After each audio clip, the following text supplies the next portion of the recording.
सुप्रभात बच्चों, हिंदी की क्लास में आपका स्वागत है। तो बच्चों अपने कौन सा पाठ कर रहे थे? पाठ कर रहे थे 9th। पाठ का नाम क्या था? बर्तन और नसीरुद्दीन। ठीक है, डिस्कवरी बुक में करवा रही थी मैं आपको, करवा रही थी ना डिस्कवरी बुक में। और आज भी मैं फिर आपको डिस्कवरी बुक में करवा रही हूँ विराम चिन्ह। क्या करवा रही हूँ? विराम चिन्ह। अगर आपने विराम चिन्ह अच्छी तरह समझ लिए तो आगे आपको लेसन के प्रश्न उत्तर करने या अभ्यास करने में आपको मुश्किल नहीं आएगी। तो चलो बेटा शुरू करते हैं विराम चिन्ह। अवधारणा संबंध। विराम चिन्ह। निम्नलिखित वाक्यों को ध्यानपूर्वक पढ़िए। ठीक है, ध्यानपूर्वक पढ़िए। ये देखो स्कूल बना हुआ है, विद्यालय। विद्यालय में बच्चा क्या है? स्कूल के अंदर जा रहा है। विद्यालय में आप लोगों को अपनी याद आ रही होगी कि हम भी कभी स्कूल जाते थे, है ना? मन कर रहा है ना आपका भी स्कूल में आने को। इस तरह ही ये देखो, ये बच्चा भी स्कूल के अंदर प्रवेश कर रहा है। तो चलिए अपने शुरू करते हैं। निम्नलिखित वाक्यों को ध्यानपूर्वक पढ़िए। फर्स्ट क्या है?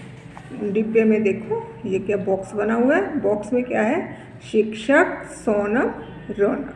3 पात्र हैं, शिक्षक, सोनम, रौनक। शिक्षक, क्या आज रमन विद्यालय आया है? शिक्षक पूछ रहे हैं, क्या आज रमन विद्यालय आया है? सोनम, नहीं आया है। सोनम नहीं आया है। सोनम का जवाब क्या था? नहीं आया है। रौनक, रौनक का जवाब क्या है? नहीं आया है। अब आगे देखो। स्पष्ट है कि रमन कक्षा में अनुपस्थित है क्योंकि दूसरे उत्तर में नहीं कहने के बाद अल्प विराम का प्रयोग कर कुछ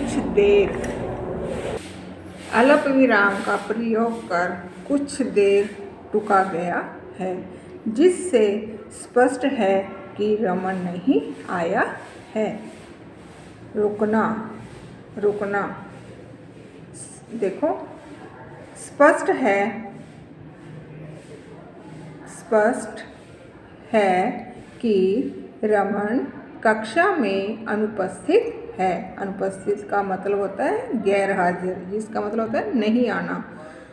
अनुपस्थित है। स्पष्ट है कि रमन कक्षा में अनुपस्थित है क्योंकि दूसरे उत्तर में नहीं कहने के बाद अल्प विराम का प्रयोग कर कुछ देर रुका गया है, जिससे स्पष्ट है कि रमन नहीं आया है। रुकना मतलब विराम, आराम लेना, जिससे वाक्य का सही भाव पाठक को समझ आ सके। पाठक पढ़ने वाला, ठीक है, जिससे वाक्य का सही भाव पाठक को समझ आ सके। विराम चिन्ह, ये है इसकी डेफिनेशन। हिंदी भाषा को लिखते समय स्थान विशेष पर रुकने के लिए प्रयोग किए जाते हैं। ये वाक्य को स्पष्टता व सुंदरता दोनों ही प्रदान करते हैं। हिंदी भाषा को लिखते समय स्थान विशेष पर रुकने के लिए प्रयोग किए जाते हैं। ये वाक्य को स्पष्टता व सुंदरता दोनों ही प्रदान करते हैं। अब आगे देखो। पिछली कक्षाओं में हम पूर्ण विराम, अर्ध विराम, अल्प विराम, प्रश्न सूचक, विस्मयबोधक, उद्धरण चिन्ह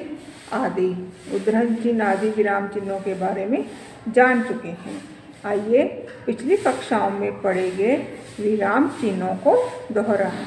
देखो ये सभी विराम चिन्ह हैं और उनके नाम दे रखे हैं। ये आपको याद करने पड़ेंगे। अगर आपको ये याद है तो आपको विराम चिन्हों को लगाने में कोई प्रॉब्लम नहीं आएगी। फर्स्ट क्या है? अल्प विराम। अल्प विराम, इसमें क्या है? इसका चिन्ह कोमा बना हुआ है, कोमा है। अर्ध विराम, अर्ध विराम में डॉट्स के नीचे कोमा है। पूर्ण विराम, पूर्ण विराम का चिन्ह है ये लाइन सी, जिसको पूर्ण लाइन लगाते हैं, सेंटेंस खत्म होता है तो उसको क्या बोलते हैं? पूर्ण विराम। विस्मयबोधक आदि, इसमें क्या है? ये है पूर्ण विराम। सही तो ये है पूर्ण विराम। इसमें वो तो होता है हैरानी, इसमें होता है हैरानी पूर्वक। आगे क्या है प्रश्नवाचक।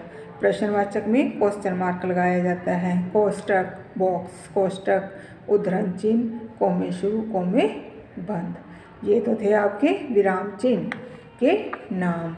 अब देखो फर्स्ट क्या है अल्प विराम। कहाँ लगता है अल्प विराम? देखो अल्प विराम का अर्थ है थोड़ा विराम या थोड़ा रुकना।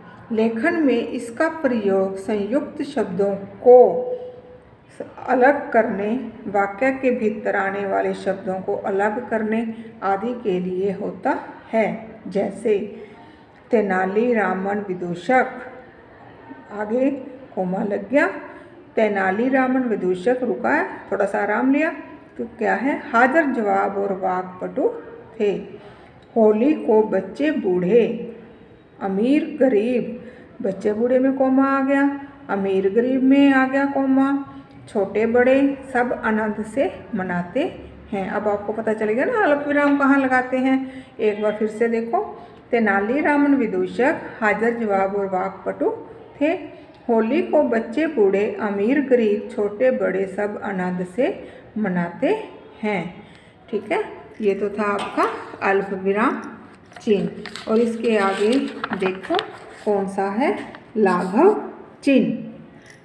तो सॉरी, अल्प विराम के बाद आएगा अर्ध विराम, वो उल्टा हो गया था पेज। अर्ध विराम, जहाँ अल्प विराम से कुछ अधिक समय रुकना पड़े, अल्प विराम से भी ज़्यादा समय रुकना पड़े, वहाँ अर्ध विराम का प्रयोग किया जाता है। जैसे वे सब तो संगीत की दुनिया में डूब गए, उन्हें भला खाने का ध्यान कहाँ होगा। प्रोफेसर मालवीय चले गए, वे 4 घंटे बाद फिर आएंगे। तो ये क्या है अर्ध विराम। पूर्ण विराम, वाक्य के पूर्ण हो जाने पर पूर्ण विराम का प्रयोग किया जाता है। वाक्य के पूर्ण हो जाने पर पूर्ण विराम का प्रयोग किया जाता है। जैसे मनुष्य ही नहीं प्रकृति भी समय के अनुसार कार्य करती है। चार मीनार हैदराबाद में है। चार मीनार कहाँ है? हैदराबाद में है। सेंटेंस पूरा हुआ तो कौन सा चिन्ह लगा? पूर्ण विराम। इसी तरह देखो विस्मय आदि बोधक, जिन शब्दों या वाक्यों से आश्चर्य, हर्ष, शोक, घृणा आदि का भाव प्रकट होता है, उन शब्दों या वाक्यों में विस्मय बोधक चिन्ह का प्रयोग किया जाता है। जैसे वाह कितना सुहावना मौसम है, शाबाश बच्चों तुम मैच जीत गए। ये तो थे आपके विस्मय आदि बोधक। अब आगे करो प्रश्नवाचक। जिन वाक्यों में प्रश्न पूछा जाता है उनके अंत में प्रश्नवाचक चिन्ह का प्रयोग किया जाता है। जैसे आपका घर कहाँ है? ये प्रश्न पूछ रहा है कि आपका घर कहाँ है, क्या आपको तैरना पसंद है? तो इसमें कौन सा चिन्ह लगेगा? प्रश्नवाचक। जहाँ पर प्रश्नवाचक प्रश्न पूछे जाते हैं वहाँ पर प्रश्नवाचक चिन्ह ही लगते हैं। आगे आ गया कोष्टक। इसका प्रयोग पद या संवादों का अर्थ प्रकट करने और भावों का अर्थ आदि स्पष्ट करने के लिए किया जाता है। जैसे हमें निरंतर यानी कि लगातार, हमें निरंतर परिश्रम करते रहना चाहिए। ईशान आज हम क्रिकेट नहीं फुटबॉल खेलेंगे। उद्धरण चिन्ह। इस प्रकार अब आगे आ गया आपका उद्धरण चिन्ह। जिस प्रकार बात कही गई है उसको उसी प्रकार प्रस्तुत करने पर उद्धरण चिन्ह का प्रयोग किया जाता है। जैसे मन्नू बोली हम सभी को इतिहास अवश्य पढ़ना चाहिए। उद्धरण चिन्ह के 2 रूप हैं, इकहरा और दोहरा।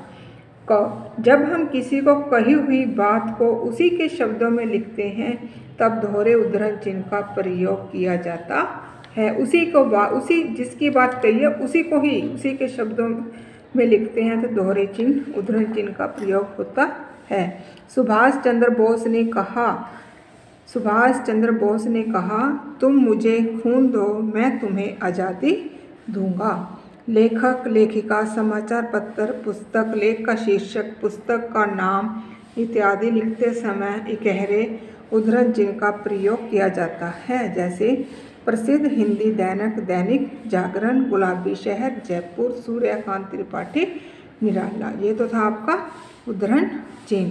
ठीक है बेटा, इसको अच्छी तरह पढ़ना। आपको अच्छी तरह पढ़ोगे तो ये आपको विराम चिन्ह भी आने लग जाएंगे। धन्यवाद।